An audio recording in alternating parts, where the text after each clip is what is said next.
দর্শক, চুয়াডাঙ্গার জীবননগরে উথলি গ্রামে শত্রুতার জেরে দুই ভাইকে পিটিয়ে ও কুপিয়ে হত্যার অভিযোগ উঠেছে। আরও খবর জানবো, সরাসরি যুক্ত হচ্ছেন সহকর্মী রেজওয়াল করিম লিটন। লিটন, কেন এই শত্রুতা, নিহতের পরিবার কি বলছেন, ঘটনার বিস্তারিত জানাবেন।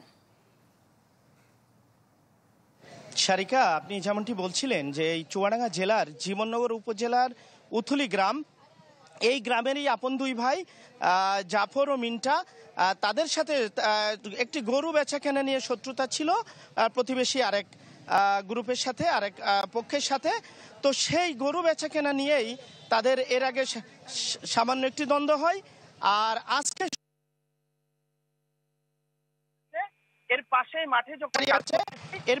মাঠে যখন কাজ করতে যায়, সকাল 8টার দিকে ঘটনা, তখন এই প্রতিপক্ষের লোকজন এই দুই ভাইয়ের উপর হামলা চালায়, তাদেরকে কুপিয়ে এবং পিটিয়ে আহত করে।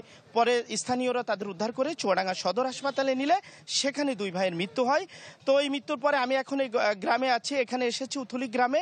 আমি দেখছি প্রচুর লোকজন এখানে উপস্থিত আছেন এবং গ্রামবাসীরা আমাকে জানিয়েছেন যে সামান্য ঘটনায় এই ধরনের ঘটনা ঘটেছে। আসলে এই সামাজিক অস্থিরতা, সবাই আসলে এটিকে একটি সামাজিক অস্থিরতা বলছে।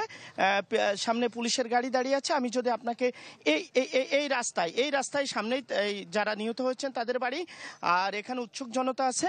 তো এই অবস্থায় এখন পুলিশ ঘটনাস্থলে আছে, আর কাউকে এখনো গ্রেপ্তার করতে পারেনি এবং তাদের মরদেহ দুটি চুয়াডাঙ্গা সদর হাসপাতালের মর্গে রাখা আছে। ইউনিভার্সাল কার্ডিয়াক হসপিটাল, আপনার হৃদয়ের আরো কাছে।